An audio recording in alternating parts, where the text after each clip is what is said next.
इसी कलिकाल में इंद्रद्युम्न नाम के राजा हुए। पूर्व के संस्कार उनके इतने सुदृढ़ थे। देखो बंधुओं, भक्त दो ही लोग बनते हैं, बहुत ध्यान से सुनिएगा। भक्त दो ही लोग बनते हैं, या तो वो जिसके पूर्व का भजन बहुत है, थोड़ा बहुत शेष रह गया तो इस जन्म में वो भक्त बन गया। पूर्व काल से ही भक्ति के संस्कार हों तो इस जन्म में वो भी भक्त बन जाता है। और दूसरा भक्त कौन बनता है? घोर नास्तिक।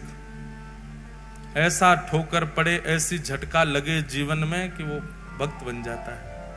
दो ही प्रकार के लोग अमूमन भक्त बनते हैं, परसेंटेज इन्हीं दोनों के ज्यादा है।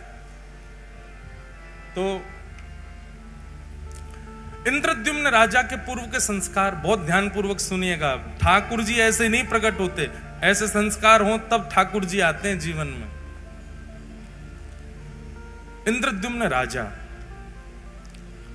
बचपन से ही उसके अंदर इतनी भक्ति थी, इतना भाव था। भक्ति भाव का मतलब आप क्या समझते हैं? ठाकुर जी के प्रति भक्ति होना, ठाकुर जी के प्रति भाव होना, यह तो सबके अंदर हो जाता है। असली भक्त वाकु मानो, जाको जाको प्रेम हरि जनन सो हो। कौन से? हरि जन से। हरि जन मतलब हरि के जो दास है उनसे जो प्रेम करते हो। हम एक बात कथा में कहते हैं कि महाप्रभु श्री जगन्नाथ जी के दर्शन करके आप जितना उछलते हो, राधा रमन जी के कपाट लगे, अचानक से गोसाई जी कपाट खोलते हैं तो जैसे महाराज सबकी भुजाएं खड़ी हो जाती है, नेत्र अपलक हो जाते हैं, हृदय में प्रसन्नता हो जाती है। राधा वल्लभ जी के दर्शन होते ही महाराज हृदय में अत्यंत शांति, अत्यंत शीतलता का अनुभव होता है। ठीक वैसा ही अनुभव किसी वैष्णव जन को देख करके होता हो तो मानो कि आप वैष्णव हो, तो मानो कि आप भक्त हो। हरिजन सो प्रीति नाही, अगर हरिजन से प्रीति नहीं है तो हरि से प्रीति नहीं। इंद्रद्युम्न राजा का एक नियम था कि आप अपने नगर में सेना खड़ी करके रखते थे चारों ओर। सब राजाओं की सेना खड़ी रहती है सुरक्षा में, लेकिन आपकी सेना का एक ही काम था। बहुत ध्यानपूर्वक सुनिएगा। क्या? नगर में आने वाले हर व्यक्ति से पूछना कि वो कहां से आया है, और नगर से जाने वाले व्यक्ति से पूछना वो कहां जा रहा है। यदि आने वाला व्यक्ति और जाने वाला व्यक्ति किसी तीर्थ या धाम का नाम ले दे, उसको पकड़ करके राजा के पास ले जाओ। आने वाला व्यक्ति अगर ये कह दे कि मैं बद्रीनाथ से आया हूं, तो जैसे किसी नगर में प्रवेश करते हैं तो वहां के सिपाही जन खड़े होकर के लाइन लगवाते हैं, बोले हाँ एक एक करके बताते जाओ अपना परिचय, कहां से आए हो। अगर वो कह दें कि हम फलाने नगर से आए हैं, फलाने गांव से आए, तो उनको जाने दिया जाता। कोई कहता हम वृंदावन से आए हैं, कोई कहता हम अयोध्या से आए हैं, बद्रीनाथ से, इधर खड़े होते जाओ सब। अब सब भक्तों को लगे भैया ये क्या होगा पता नहीं हमारे साथ। सब घबरा जाएं, भैया क्या करोगे? बोले कुछ नहीं, हमारे राजा से आपको मिलना पड़ेगा। बोले हम पे कर नहीं है कुछ देने को। बोले कुछ देना करना नहीं है, हमारे राजा बस मिलना चाहते हैं। और जितने वैष्णव इकट्ठे होते तीर्थ से आने वाले, सबको लेकर के इंद्रद्युम्न की सभा में जाया जाता। इंद्रद्युम्न को बताया जाता ये वृंदावन से, ये काशी से, ये वहां से, वहां सब तीर्थों के नाम। इंद्रद्युम्न अपनी सभा पूरी करके सबको एक कमरे में बिठाता और सामने बैठ करके एक एक करके उनको बुलाता। बोले आप उस स्थान का वर्णन कीजिए, वृंदावन कैसा है। और नेत्र बंद करके इंद्रद्युम्न केवल उसका अनुभव करता था। वहां की नदी कैसी है, वहां के लोग कैसे हैं, वहां की वृक्ष वल्लरियां कैसी हैं, वहां का तापमान कैसा रहता है, वहां ठाकुर जी की सेवा कैसी होती, प्रसाद कैसा लगता है, सारी बातें इंद्रद्युम्न बैठ करके सुनता था। एक अद्भुत भक्ति का प्रकार था इंद्रद्युम्न का।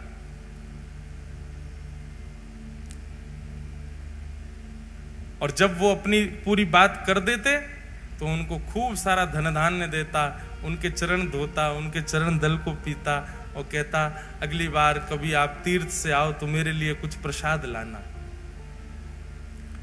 तीर्थ जाने वाले जो लोग होते थे नगर से, उनको अपने पास बुलाता, कहाँ जाओगे, कहाँ रुकोगे, वहां कैसे करोगे, क्या करोगे, रास्ता कैसा है, कैसे जाओगे, व्यवस्था कर देता रास्ते की, और कहता लौट के आओ तो मुझसे जरूर मिलना, बताना कैसा लगा वहां पे, मैं तो राजा हूं, कार्यकाल छोड़ के जा नहीं सकता। ऐसी उसकी भक्ति। हमारे वृंदावन में भी ऐसी भक्ति होती है, इसी को मानसी भक्ति कहते हैं। इंद्रद्युम्न राजा मानसी यात्रा करता था, सारे तीर्थ घूमे थे उसने केवल मनी मन से, और इसी मानसी यात्रा करने का उसको एक दिन फल क्या, रात्रि में जब सोता था तो चिंतन में वो तीर्थ धाम और वहां के ठाकुर ही उसको दिखाई देते थे।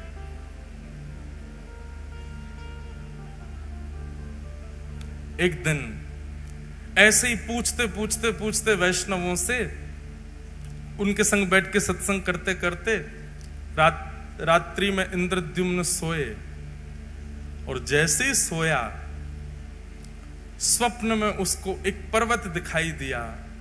उस पर्वत में सुंदर गुफा है, और उस गुफा के भीतर त्रिभंग लली श्याम सुंदर बिल्कुल नील मणि की तरह चमक रहे हैं। अद्भुत उनकी छटा, ऐसा अद्भुत दर्शन करने लगा। उनका दर्शन करके नेत्र आनंदित हो गए। उनकी सुंदर चरण की उनके सुंदर अंग की सुगंधी इंद्रद्युम्न को आने लगी। उनकी वो एक क्षण की झलक इतनी सुंदर, इतनी मनमोहक थी। छटपटा करके नेत्र खुले इंद्रद्युम्न के,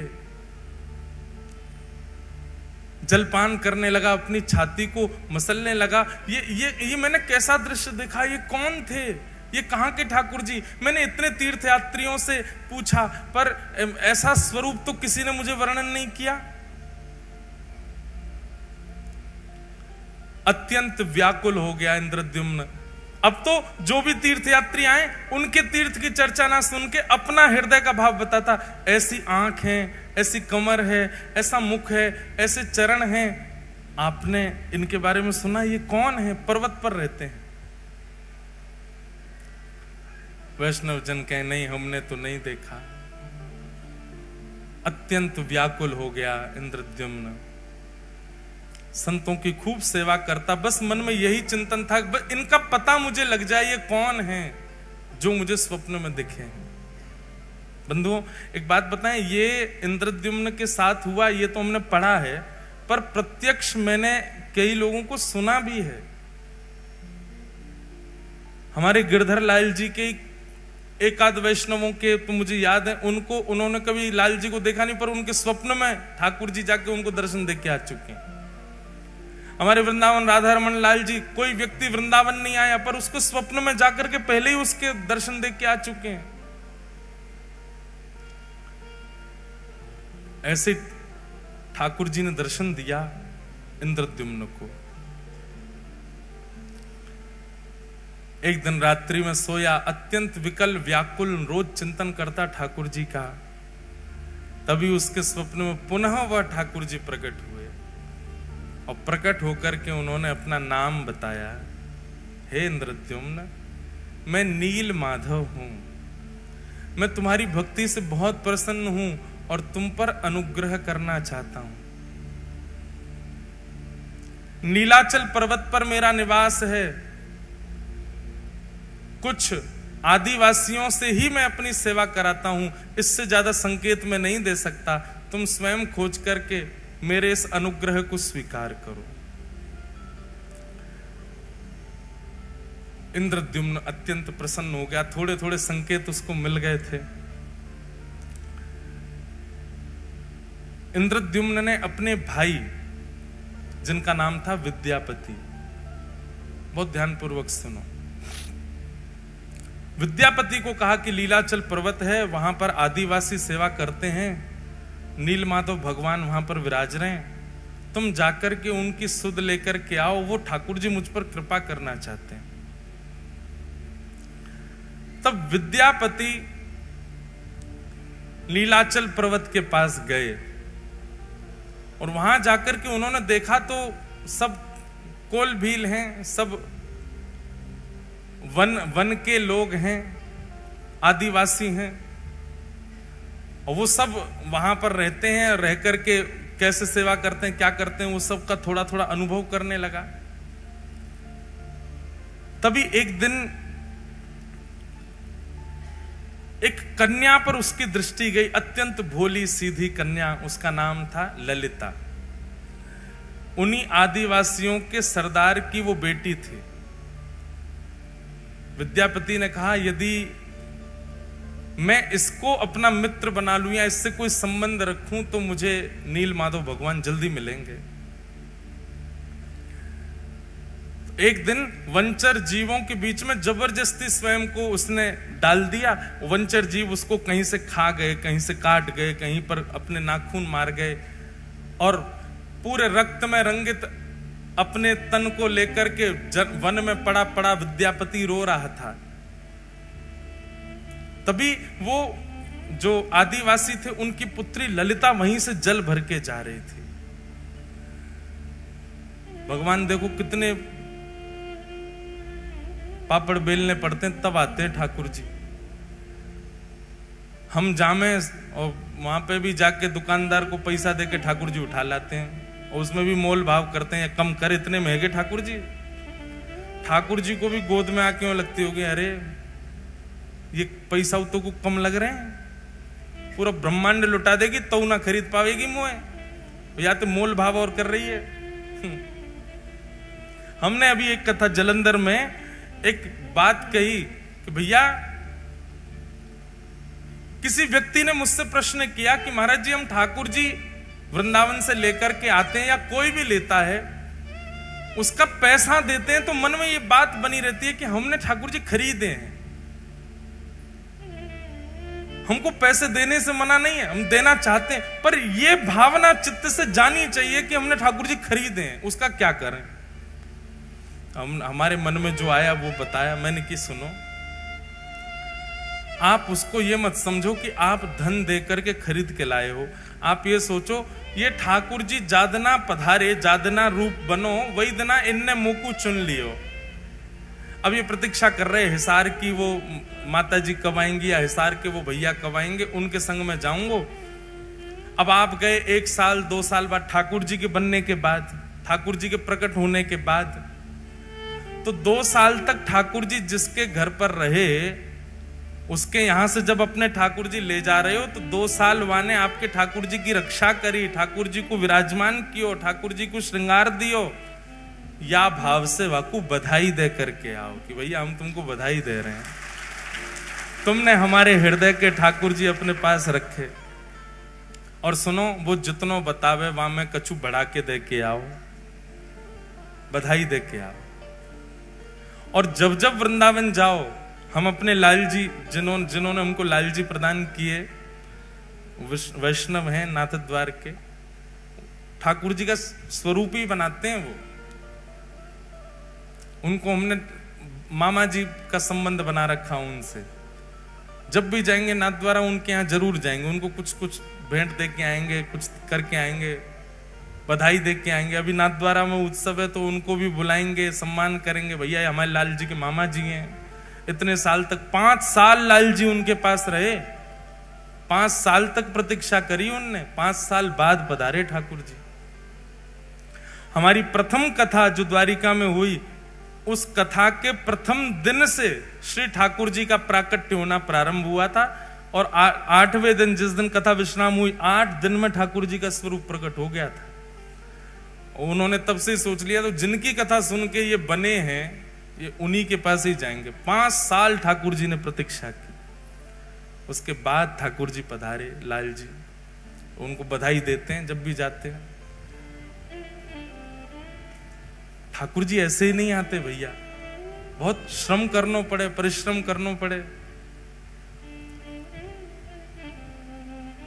तो विद्यापति ने अपने आप को जबरदस्ती जानवरों से कटवाया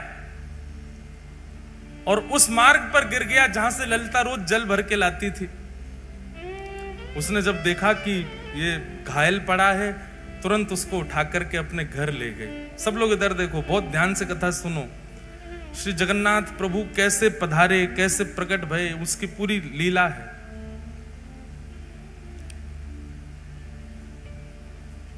विद्यापति को लेकर के घर गई, पिताजी से जाके कहा, पिताजी ये घायल व्यक्ति है, मैं इसको ले आई हूं, आप इसकी चिकित्सा करो।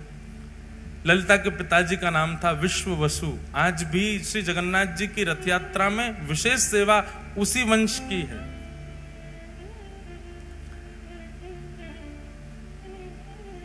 उसने चिकित्सा आदि की, चिकित्सा करके विद्यापति को घर पे ही रखा। बोले जब तक ठीक नहीं हो जाए तब तक उसको घर पे ही रखो। दोनों पिता और पुत्री मिलकर के उसकी खूब सेवा करते। धीरे धीरे विद्यापति ठीक होने लगा। उसकी तो पूर्व से साजिश थी, अब इसको साजिश कहना थोड़ा अटपटा लगता है, पर उसकी पूर्व से योजना थी कि मुझे नील माधव भगवान चाहिए, उसके लिए चाहे जो करना पड़े। धीरे धीरे ठीक हुआ, ठीक होकर के अब वो उसी घर में ही रहने लगा। विश्ववसु के साथ में उनका जो काम था, खेती बाड़ी आदि, वो कराने लगा। ललिता के साथ में थोड़ी उसने मित्रता कर ली। धीरे धीरे ललिता से प्रेम कर लिया, क्योंकि नील माधव भगवान की सेवा बहुत गुप्त रूप से होती थी। किसी को पता नहीं होता था कौन करता है, कैसे करता है, कहां है ठाकुर जी। उसके लिए ये सब करना बहुत जरूरी था उसको। विद्यापति ने धीरे धीरे धीरे उन समस्त कोल भीलों से, उन समस्त आदिवासियों में अपना स्थान बना लिया। आप तो सब उसको अपने परिवार जैसा समझने लगे। और एक दिन ललिता ने अपने पिताजी से कहा, मुझे बहुत प्रिय है, आप मेरा इसी से ब्याह करा दो। विद्यापति से पूछा, तुम ब्याह करोगे हमारी पुत्री से? बोले कि मेरा तो परिवार ही नहीं है, मैं तो आपका हूं, आप करा दो ब्याह। और ललिता के साथ में विद्यापति का ब्याह हो गया। विद्यापति कौन है? विद्यापति कौन है? इंद्रद्युम्न राजा का भाई। अगर भूल भाल मत जाइए, बात पूरी कथा सुनते रहो। ललिता के साथ में इनका विवाह हो गया। अब विवाह के बाद ये घर जमाई बन के ही रहने लगे। वहीं उनके विश्ववसु के घर में ही रहते थे। विश्ववसु रोज सुबह ब्रह्म मुहूर्त में जाते थे, नहा धो करके, स्नान करके, गीले कपड़े पहन के अपरस में जाया करते थे और साथ में कुछ पुष्प और कुछ सामग्रियां लेकर के जाते थे। विद्यापति ललिता से पूछता था, ये सुबह सुबह ससुर जी कहां जाते हैं? बोले ये पूछो मत, और आज के बाद पूछना भी मत, हमें भी नहीं पता इसके बारे में। ये गोपनीय रहस्य है, बचपन से हम ऐसे देखते आए, हम भी कभी नहीं पूछते। करने दो, पिताजी करते हैं, और तुमको क्या करना। विद्यापति समझ गया। बोले ये नील माधव भगवान के पास ही जाते हैं, ये उन्हीं की सेवा करते हैं, इसीलिए किसी को नहीं बताते। धीरे धीरे देखने लगा, रात्रि में चंदन घिसा जाता है, पुष्प तोड़ करके लाए जाते हैं, गीले कपड़े में बांध के रखे जाते हैं, सुबह गीले कपड़ों में जाया जाता है और अंधेरे में जाते हैं, सूर्य उदय से पहले आ जाते हैं। तो अद्भुत है। एक दिन रात्रि में अपने ससुर जी के पास ही बैठ गए।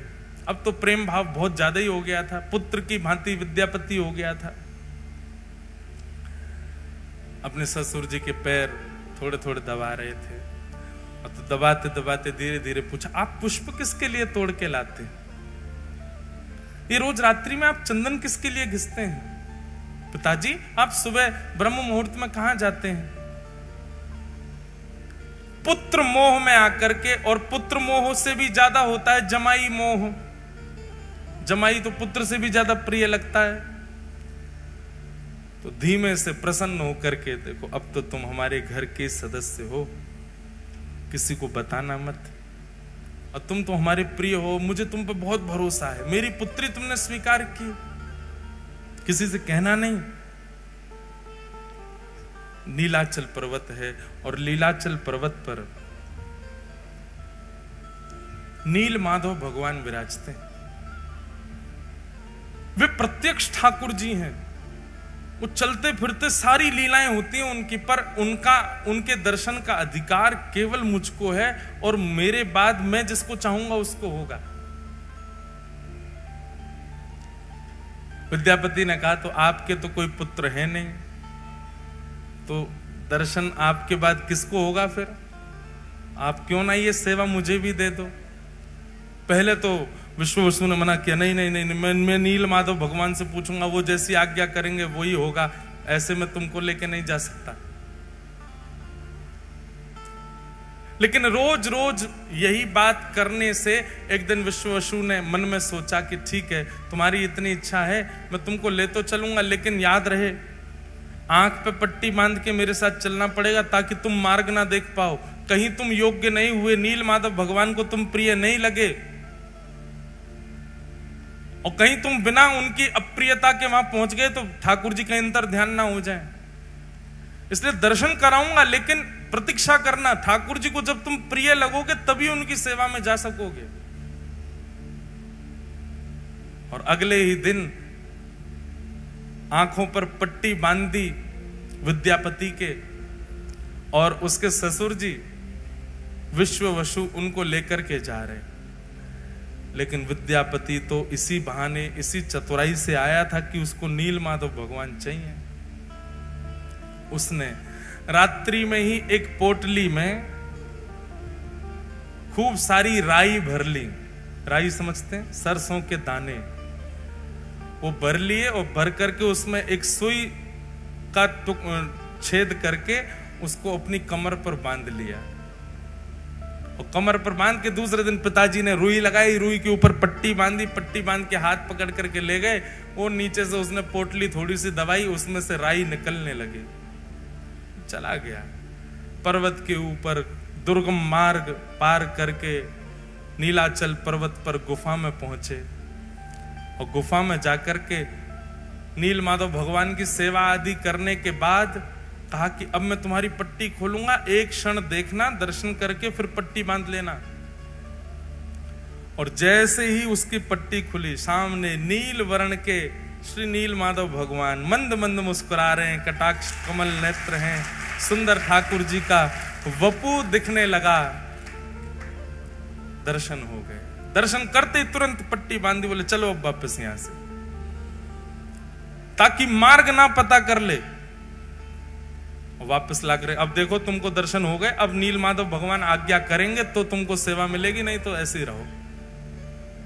अब उसको कहां, वो तो छटपटा रहा था, उसको दर्शन हो गए, वही छवि दिखे, बोले भैया कब से प्रतीक्षा कर रहे हैं, अब इन सबको मैं बताऊंगा कि इन्हीं की आज्ञा है मेरे भैया को, तो ये लोग मानेंगे नहीं। भैया अपना राजपाट छोड़ करके आ नहीं सकते।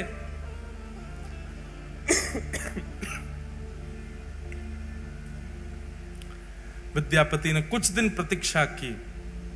कुछ दिन प्रतीक्षा के बाद एक दिन सुबह सुबह उठ करके उसने मन में विचार किया कि अब सरसों पौधे बन गए होंगे, और उसी मार्ग के पीछे पीछे जाके मैं देखूं कैसे है नील माधव। सुबह उठ करके जैसे ही तैयार हुआ, पत्नी उठ गई। पत्नी ललिता पूछने लगी, कहां जा रहे हो? बोले देवी पुष्प लेने जा रहा हूं, ठाकुर जी की सेवा करूंगा, तुम्हारे लिए गजरा बनाऊंगा। ऐसा कहकर के चला गया। ललिता बोली, आज तक तो कभी लाए नहीं गजरा, आज तक तो कभी सेवा के लिए पुष्प लाए नहीं, आज अचानक।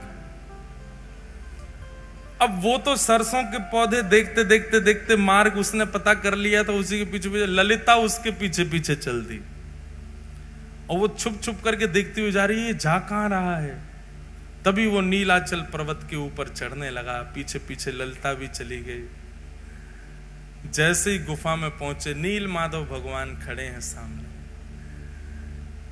इसको तो दर्शन का अधिकार था, ठाकुर जी तैयार ही थे इसके साथ जाने को। तो बस ये जैसे ही ठाकुर जी का स्पर्श करने वाला था, इतने में ही ललिता पीछे से आ गई, अनधिकारी सामने आ गया।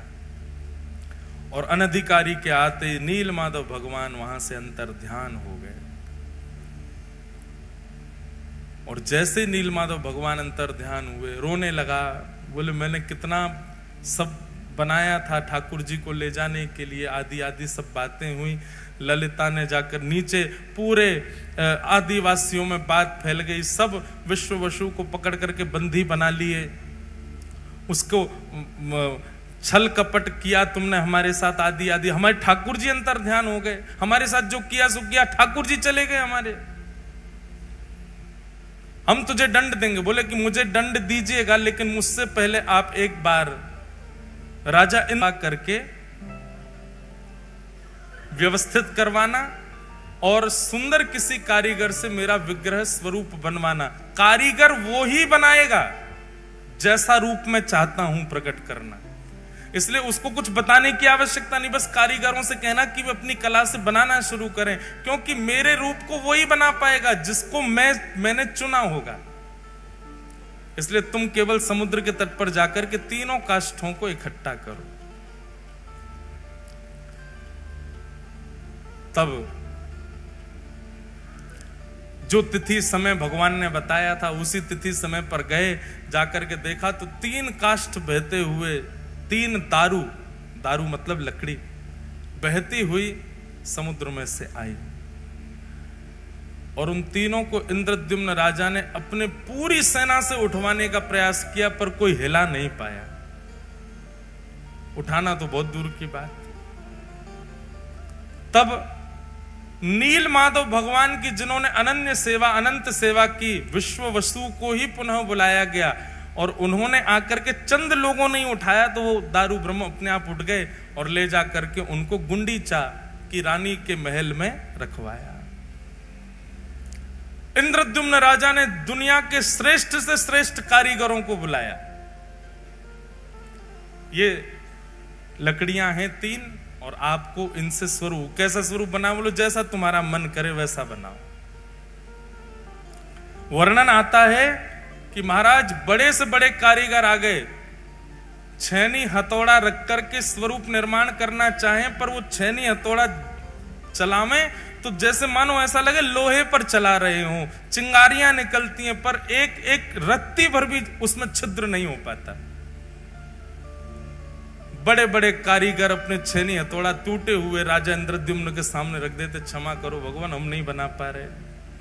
फिर कोई बंगाल से आता, बोले हम करके दिखाएंगे, वो भी नहीं बना पाते। फिर कोई कहीं से आता, वो भी नहीं बना पाते। तो भगवान ने आज्ञा की, त्रिलोकी के सबसे बड़े चित्रकारी में, कलाकारी में माहिर श्री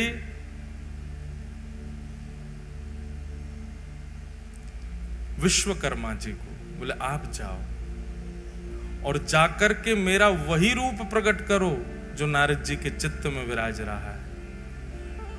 तब विश्वकर्मा जी एक वृद्ध कारीगर, एक मूर्तिकार के रूप में आए, दीनहीन से बिल्कुल पीछे खड़े थे सबसे। इंद्रद्युम्न राजा कारीगरों से कह रहा था, बोले मैं धन देने में कोई कमी नहीं छोड़ रहा, आप क्यों नहीं बना पा रहे? बोले क्या करें, हमारी छेनी हथौड़ा ही टूट जाते हैं। तब सबसे पीछे खड़े वयोवृद्ध उस कारीगर ने कहा, महाराज मुझे सेवा दें। इंद्रद्युम्न ने उपहास कर दिया, बोले इतने बड़े बड़े नहीं कर पा रहे आप वयोवृद्ध, आपकी लकड़ियां बाट देख रही हैं शमशान घाट में, आप बनाओगे? तब आपकी पत्नी गुंडीचा के हृदय में भाव आया, बोले वो कह रहे हैं, एक बार सबने प्रयास किया तो उनको भी करने दो, ठीक है आप भी प्रयास करके देखिए। तब उस कारीगर ने कहा, देखिए प्रयास तो करूंगा लेकिन मेरी कुछ शर्तें हैं। बोले क्या शर्तें हैं? बोले पहली बात, मैं जब ठाकुर जी का स्वरूप बनाऊं उस समय कोई आएगा नहीं। 21 दिनों तक मैं और काष्ठ एकांत में रहेंगे। राजा मैंने तुमको देखा, तुम हर 5 मिनट में जा जाके देखते हो कुछ हुआ कि नहीं हुआ, कुछ हुआ, ऐसा नहीं। 21 दिन तक तुम आओगे भी नहीं उस स्थान पर जहां ठाकुर जी का विग्रह बन रहा होगा। राजा बोला, हमको कैसे पता चलेगा कि आप बना रहे हो? बोले बाहर खड़े खड़े छेनी हथौड़ा और जो भी प्रयोग हो रहे होंगे सामग्री, उनकी ध्वनि से तुमको पता चल जाएगा कि स्वरूप बन रहा है ठाकुर जी का। 21 दिन तक कोई नहीं आएगा, ये मेरी शर्त है।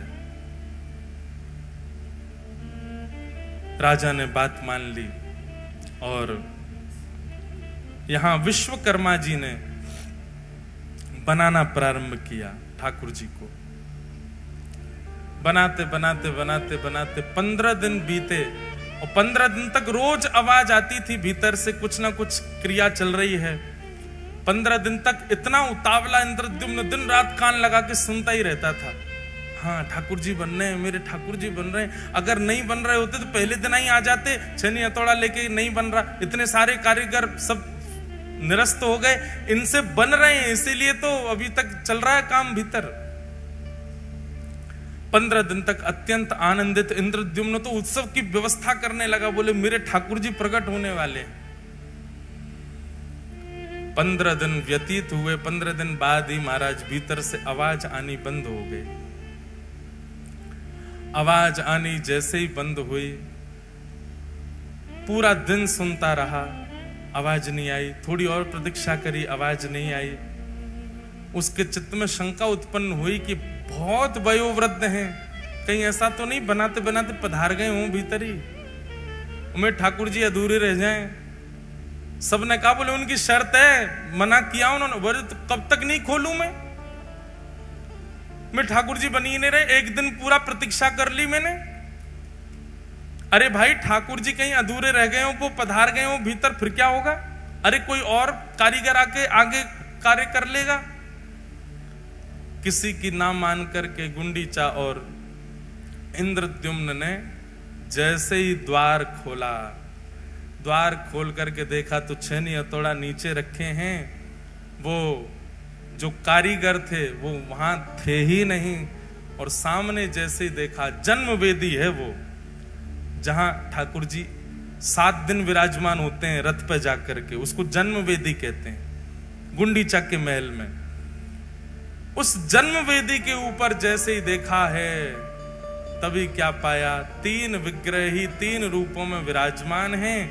जहां पर बिल्कुल दाहिनी ओर में श्वेत वर्ण के श्री बलभद्र जी महाराज दोनों भुजा लेकर के, मध्य में सुभद्रा जी, और वाम अंग में साक्षात नील माधव भगवान ही श्री जगन्नाथ जी के रूप में खड़े हुए। श्री जगन्नाथ महाप्रभु की। प्रथम दर्शन करते ही इंद्रद्युम्न रोने लगा।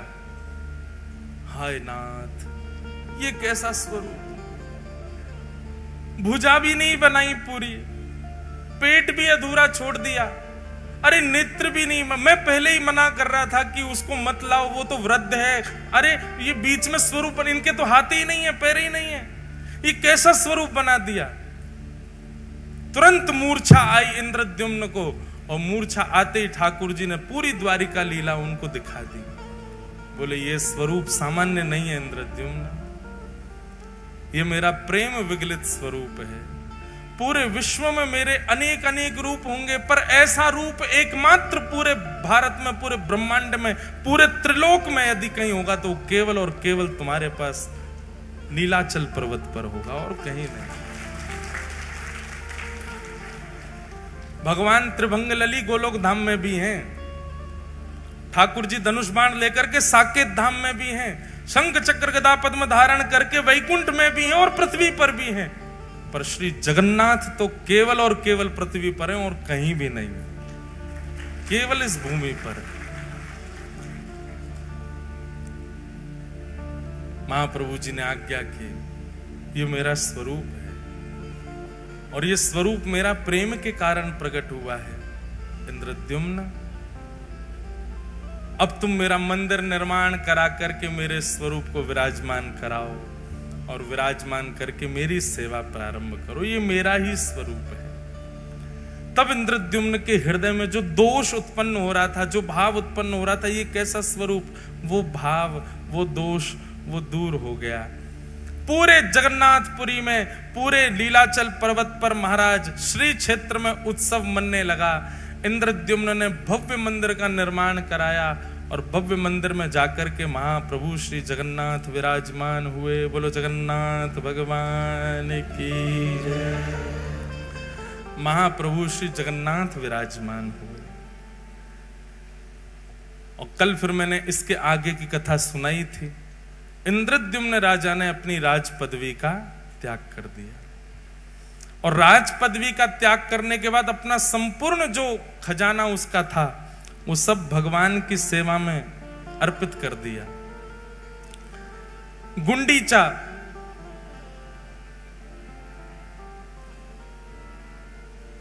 उसकी भावना थी कि पति ने तो मांग लिया कि मेरे वंश में कोई कहने वाला प्रकट ना हो कि ये मंदिर हमारे पिताजी ने बनाया था। गुंडीचा ने कहा मेरे चित्त में तो वात्सल्य है, मेरे चित्त में तो बालक का प्रेम है, वो मैं कहां अर्पित करूं।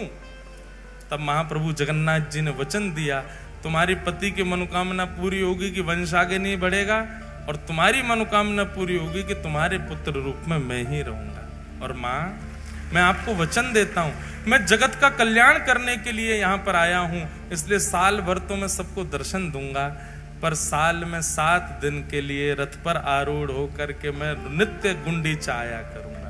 बंधुओं, स्कंद पुराण में ठाकुर जी के गुंडीचा में जब वो विराज जाते हैं, भगवान जब रथ पर बैठ करके आते हैं और रथ से उतर के जब गुंडीचा में 7 दिन विराजते हैं, उन 7 दिनों में दर्शन का इतना बड़ा महत्व है। स्कंद पुराण में कहते हैं 3.5 करोड़ तीर्थ हैं पृथ्वी पर। कितने? 3.5 करोड़। 3.5 करोड़ तीर्थों को करने का फल केवल एक झलक गुंडीचा में जगन्नाथ जी की देखने से प्राप्त हो जाता है। और आप श्री मंदिर में जगन्नाथ जी को जब देखोगे तो आपको लगेंगे पर ब्रह्म जगन्नाथ विराज रहे हैं, लेकिन आप अनुभव करेंगे, आप जब गुंडीचा में जाकर के जगन्नाथ जी को देखेंगे, आपको लगेगा नेक्सो सो लाला बैठो है। वहां ठाकुर जी अपना पर ब्रह्म रूप आपको थोड़े पतले से दिखाई देंगे, थोड़े छोटे से दिखाई देंगे, नेक से हो जाएंगे, और थोड़े टेढ़े मेढ़े से दिखाई, ऐसा लगेगा मानो खेल रहे हैं, किलोल कर रहे हैं। क्यों? बोले अपने मैया के पास बैठे श्री ठाकुर जी। महाप्रभु जगन्नाथ जी विराजमान भये लीलाचल धाम में, लीलाचल पर्वत पर श्री ठाकुर जी विराजे।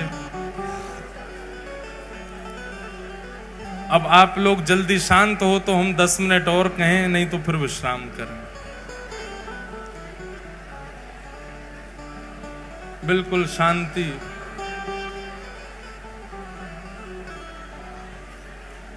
लीलाचल पर्वत पर महाप्रभु श्री जगन्नाथ जी विराजमान हुए। ठाकुर जी के, अच्छा एक बात बताओ, श्री जगन्नाथ जी का जन्म दिवस कौन सा होता है? बताओ, कौन बताएगा सब में? स्नान पूर्णिमा।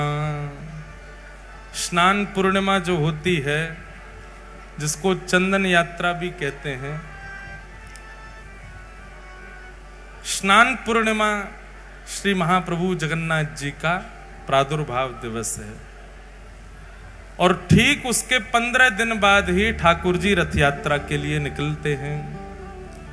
तो महाप्रभु श्री जगन्नाथ जी जैसे ही विराजमान भये, विराजमान होने के बाद ही ये लीला हुई कि गुंडीचा ने ठाकुर जी को पुत्र रूप में वर्ण किया, और ठाकुर जी ने उनको आज्ञा दी कि हम आपके यहां रथ पर बैठ करके आएंगे।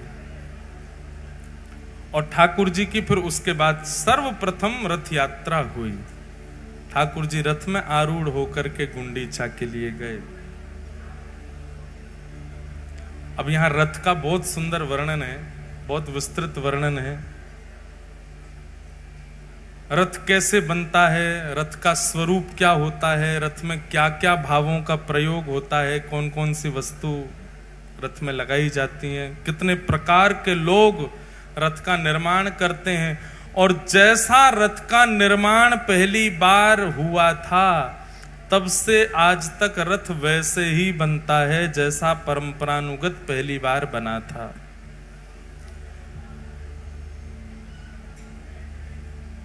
हमको लग रहा है आगे बोलें कहीं आप चूक नहीं जाओ, अच्छी बात है। सब लोग बैठ जाओ भैया। रथ जो है उसको मानव तन का ही स्वरूप बताया गया।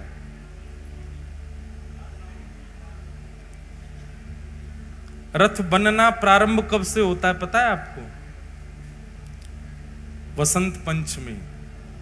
वसंत पंचमी से रथ बनना प्रारंभ होता है। मतलब सर्वप्रथम लकड़ियां इकट्ठी आदि प्रथम पूजन वसंत पंचमी को होता है लकड़ियों का, और उसके बाद से रथ बनना प्रारंभ होता है। और ठाकुर जी की रथ यात्रा जाकर के होती है कब? जुलाई में, लगभग गुरु पूर्णिमा के बाद आषाढ़ में जाकर के श्री महाप्रभु जी की रथ यात्रा होती है। इतना समय लगता है रथ बनने में। उसमें पंच वस्तुओं का ही प्रयोग होता है केवल रथ में। जैसे मानव शरीर के लिए भगवान ने पंच तत्व, पृथ्वी, जल, अग्नि, वायु, आकाश, ऐसे ही पंच वस्तुओं से रथ का निर्माण होता है। कौन कौन सी पंच वस्तु लगती हैं? सबसे पहला काष्ठ, लकड़ी। दूसरा बताया गया रंग रोगन, जो पूरे रथ पर किया जाता है, तो उसका स्वरूप रंग। तीसरा रथ में प्रयोग किया जाता है धातु, उसमें कहीं पर लोहा, पीतल, स्वर्ण, चांदी भी लगाए जाते हैं रथ के अंदर ठाकुर जी के। तीसरा जंबूरा, यानी कि सुंदर पत्र और पुष्प, और अंतिम वस्तु है वस्त्र। इन पंच चीजों से महाप्रभु जी का रथ तैयार होता है। रथ तैयार होने के बाद में 7 लोग उस रथ का निर्माण करते हैं। कौन कौन से 7 लोग रथ का निर्माण करते हैं? सबसे पहला जो श्रेणी है, 7 लोग नहीं, मतलब 7 कैटेगरी है। एक एक कैटेगरी में 20-20 लोग हैं। पहले कैटेगरी है गुणाकार। ये गुणाकारी जो होते हैं, इनको अधिकार होता है ठाकुर जी की लकड़ी लाने का और उसको व्यवस्थित करके प्रदान करने का। काष्ठ आए बड़े बड़े, अब उनको छोटे छोटे रूपों में परिवर्तित करना, ये गुणाकारी जो लोग सेवादार होते हैं उनका काम होता है। दूसरे सेवादार होते हैं महाराणा। महाराणा, ये महाराणा कौन है? जो रथ बनाते हैं, सबको इकट्ठा करके उसको स्ट्रक्चर प्रदान करते हैं, महाराणा। तीसरे हैं लोहकार, जो लोहे का काम करते हैं, रथ में कहां पर चोवा लगाना, कहां पे क्या करना, वो सारा काम जो करते हैं। चौथे होते हैं चकानायक। ये चकानायक कौन होते हैं? जिनको चक्र बनाने की, जो रथ के पहिया होते हैं उनको बनाने की इनकी सेवा होती है। उसके बाद होते हैं मूर्ति नायक। पूरे रथ पर मूर्तियां बनाई जाती हैं, देवी देवताओं की, गंधर्वों की, माताओं, भगवान को नजर ना लगे तो हाय माताओं की भी मूर्ति बनती है।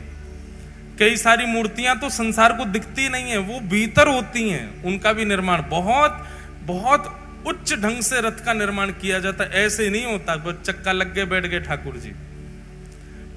उसमें एक सारथी भी बनाए जाते, घोड़े भी बनाए जाते हैं, दुनिया भर की। उनको गिनते गिनते आदमी थक जाए, इतनी मूर्तियां बनती हैं पूरे रथ पर। मूर्तिकार। तो गुणाकार, महाराणा, लोहकार, चक्रनायक, मूर्तिकार, और 6वें होते हैं चित्रकार। मूर्तियों में चित्र भरने का काम जिनका होता है। और अंतिम होते हैं सूचीकार, यानी कि दर्जी। रथ का जो शिखर होता है वो पूरा कपड़ा का ही होता है, पूरा कपड़ा से बनकर के निर्मित होता है।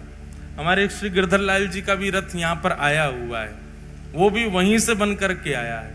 और जो गिरधर लाल जी का रथ है ना, वो रथ उन्हीं काष्ठों से बना है जो काष्ठ जगन्नाथ जी के रथ के प्रयोग में आते समय छेनी हथौड़ा से अलग कर दिए गए, उस काष्ठ से वो रथ बना है।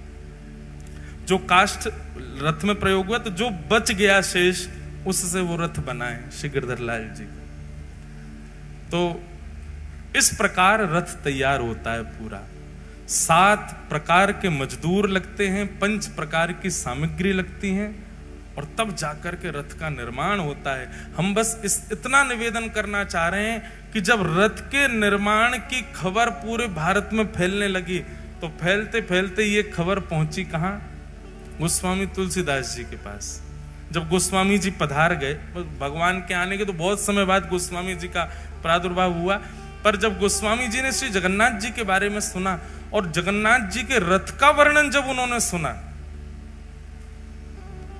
तो गोस्वामी जी के नेत्र बंद हो गए और एक एक बारीकी से उन्होंने एक कौन सी देवी बनाई गई है, कौन से देवता बनाए गए, चक्र की आकृति क्या है, घोड़े कैसे हैं, ऊपर सूचीकार ने वस्त्र कैसा बनाया है, रंग रोगन कैसा किया है, ये सब जब गोस्वामी जी ने सुना, सुनते ही गोस्वामी जी कहते हैं मेरे मानस में जो जो चिंतन हुआ था वही मैंने रामायण में लिखा, और मेरे मानस में प्रभु श्री राम जिस विजय रथ पर बैठ करके रावण का वध करने गए थे वो यही रथ था, जिस रथ पर महाप्रभु जगन्नाथ विराजते। जब गोस्वामी तुलसीदास जी ने रथ का वर्णन सुना तो वे सुन के कहने लगे तुमने निश्चित ही मेरे मन की बात जान ली, मेरे मन में जो विजय रथ है राम जी का वो देख लिया। बोले नहीं, ये तो स्कंद पुराण में वर्णन है, महाप्रभु जी का रथ है। जब महाप्रभु जी का रथ सुना तो बोले ऐसा ही रंग, ऐसा ही रोगन, यहां पर ये देवता, यहां पर ये घोड़ा, यहां पर ऐसा चक्र, यहां पर ये रंग, ये बिल्कुल वही है जो विजय रथ प्रभु श्री राम का था। उसी नंदी घोष रथ के ऊपर महाप्रभु जगन्नाथ विराजते। तभी गोस्वामी जी के मन में आया, बोले भैया ये कहीं राम जी तो नहीं है जगन्नाथ जी। तब आपने जगन्नाथ जी की और जांच पड़ताल करवाई तो पता चला वो तो मक्खन का भोग लगाते हैं, सुबह सुबह दही ओदन पाते हैं, चावल पाते हैं, भात पाते हैं, बलराम जी के संग में बैठे हैं। तो बोले अरे ये तो कृष्ण भी हैं। तभी आपको पता चला कि सुदर्शन जी बगल में विराज रहे, ओहो ये तो हरि भी हैं। तो राम कृष्ण हरि तीनों हैं, राम भी हैं, कृष्ण भी हैं और हरि भी। अगर कोई राम रूप में दर्शन करे तो राम जी, लक्ष्मण जी, बीच में किशोरी जी खड़ी हैं। कोई कृष्ण रूप में दर्शन करे तो यहाँ श्री कृष्ण हैं, बलराम जी हैं, बीच में सुभद्रा जी खड़ी हैं।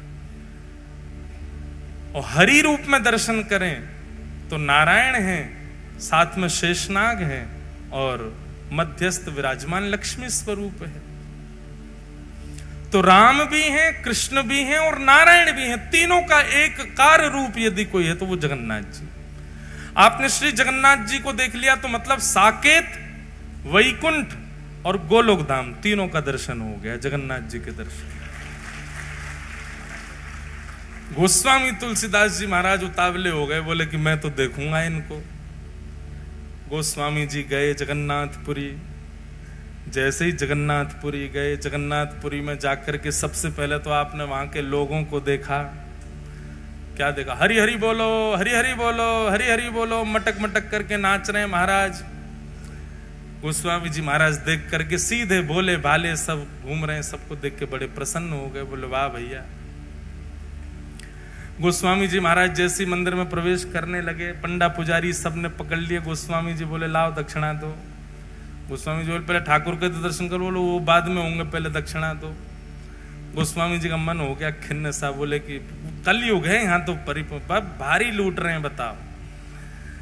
गोस्वामी जी भीतर गए तो महाप्रसाद की सुगंधी आने लगी। महाप्रसाद की स्थिति देखी महाराज तो जगन्नाथ प्रभु के महाप्रसाद का नियम है, आप आसन पर बैठ के नहीं खा सकते, आप ऊपर ऊंचे बैठ के नहीं खा सकते, आप नीचे कपड़ा बिछा के नहीं खा सकते, आप थाली में नहीं पा सकते। महाप्रसाद के नियमों में स्कंद पुराण भर दी व्यास जी ने। इतना वर्णन किया महाप्रसाद का। महाप्रसाद का वर्णन करते हुए कहते हैं कि उसको भोजन, अन्न और स्वाद के लिए पाना ही नहीं चाहिए, अपराध लगेगा नहीं तो आपको। महाप्रसादे गोविंदे, चैतन्य महाप्रभु कहते हैं वो साक्षात गोविंद हैं। एक एक दिन का भीतर जाए तो यही समझो श्री कृष्ण जा रहे हैं, अब रास राशेश्वर कृष्ण जा रहे हैं, अब माखन चोर कृष्ण जा रहे हैं, अब हमारे चित्त में श्री राधा रमण जा रहे हैं, अब गोपी रमण जा रहे हैं, अब गोपेश्वर जा रहे हैं। एक एक अंग में, एक एक अन्न में ठाकुर जी की लीला चिंतन करके उसको पाना चाहिए, ऐसे नहीं पाना चाहिए भोजन समझ करके। बहुत उसका कल देखूंगा, अगर भाव लगा तो भक्त चरित्रों के बीच में वर्णन करूंगा। आप महाप्रसाद पा रहे हैं और कोई आकर के आपकी थाली आपके पत्तल में से पा ले, आप उसको रोक नहीं सकते। आपने एक बार भी रोका और मान लीजिए आपने रोका नहीं, मन में सोचने लगे मेरा क्यों खा रहा है, आपके महाप्रसाद उसी समय उसका भाव नष्ट हो जाएगा। आप किसी को नहीं रोक सकते। एक जीव भी आकर के आपके पत्तल में से चाट सकता है, आप उसको भी नहीं रोक सकते। महाप्रसाद झूठा नहीं होता। महाप्रसाद आपके में से कोई खा जाए, आपके में से कोई ले जाए, आप पालो, झूठा नहीं। आप महाप्रसाद पाने के बाद, हम बहुत बड़ी बात बोल रहे हैं, ध्यान से सुनिएगा, आप महाप्रसाद पाते पाते महाप्रसाद हाथ में लगा है, आप ठाकुर जी को भी छू लो, उसमें कोई दोष नहीं, क्योंकि महाप्रसाद कभी भी झूठा नहीं माना जाता। महाप्रसाद कभी भी पाते समय भाव उठा करके मुख से उंगली स्पर्श नहीं करानी चाहिए। महाप्रसाद जब भी पाव लेकर के उसको इतना ऐसा लो कि वो एक थोड़ा सूखा रहे, लड्डू जैसा रहे, तो आप उसको ऐसे ऐसे करके पा सकते हैं। महाप्रसाद पाने में कभी भी अगर आपने उंगली छुपा दी तो महाप्रसाद का भाव नष्ट हो जाएगा। तो कहते हैं अधर से केवल महाप्रसाद भीतर जाना चाहिए। महाप्रसाद के बड़े नियम हैं और अंतिम नियम, बहुत सारे नियम है पर एक विशेष सुन लो, महाप्रसाद पाने के बाद हाथ नहीं धोना चाहिए। आप कहोगे महाराज जी हाथ में लगा उसका क्या करें, तो वहां का नियम है सिर से पोंछ लो और या फिर जब वो सूखा हो जाए तो सूखा होकर के हाथ मीड़ लो, उसका पूरा जो बुरादा बने उसमें जल लगा के तिलक लगा लो। महाप्रसाद अन्न नहीं है, महाप्रसाद व्यंजन नहीं है, महाप्रसाद वस्तु नहीं है, वो साक्षात जगन्नाथ। गोस्वामी तुलसीदास जी महाप्रसाद देखने गए तो क्या देखा, एक व्यक्ति खड़िया फूटा हुआ घड़ा था, उसमें नेक्से से चावल लेके महाप्रसाद बना बना के पा रहा था और पाते पाते उसने वो छोड़ दिया, उसमें कोई कुकर खाने लगा और जो हाथ था उसको यूं पोंछ लिया। तुलसीदास जी बोले जे क्या किया इसने, और वो झूठे हाथ से ही भीतर प्रवेश कर गया मंदिर में। माँ गोस्वामी जी बोले ये तो ऐसे तो लोग हैं आके, अब देखें ठाकुर कैसा है। भीतर जैसे प्रवेश किया, गोस्वामी जी के तो नेत्रों में आंसू आ गए। इनकी तो भुजा ही नहीं है, इनके तो नेत्र ही नहीं है, इनके तो कान ही नहीं है, नाक नहीं है, पैर नहीं है, कुछ भी नहीं है, अंग ही नहीं है इनका। तो मेरे प्रभु श्री राम बताया इनको, मेरे प्रभु श्री कृष्ण बता करके भेज दिया मुझे इनके पास। ये कैसे ठाकुर है? इतनी घबराहट होने लगी गोस्वामी जी को, तो तुरंत भागे वहां से। जैसे ही मंदिर से निकलने लगे तो एक वयोवृद्ध पुजारी बेंत लेकर के भीतर जा रहा था। गोस्वामी जी ने कहा तुम पुजारी हो क्या यहाँ के? बोले हाँ। बेंत लेके क्यों जा रहे हो गर्भगृह में? बोले लाला है, मानता नहीं, कभी कभी भय दिखाना पड़ता है इसको, इसलिए बेंत लेके जा रहे हैं। गोस्वामी जी का तो और मन खिन्न हो गया, दौड़ करके गए, बोले कि अब भी जाऊंगा यहां से, अब रुकना ही नहीं है मुझे यहां पर। इतना मन उदास हुआ महाराज। इतने में ही समुद्र के तट पर जाकर के गोस्वामी जी तो रो रहे थे, अपने ठाकुर जी का चिंतन कर रहे थे बार बार।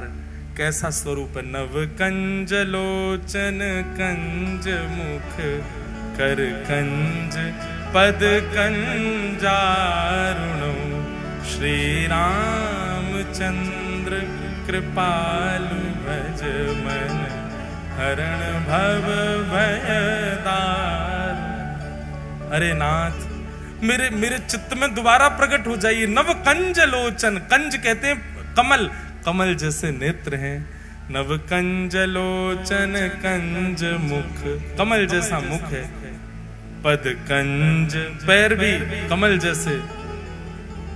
पद कंजारुण, पूरा श्रीअंग कंज कमल जैसा।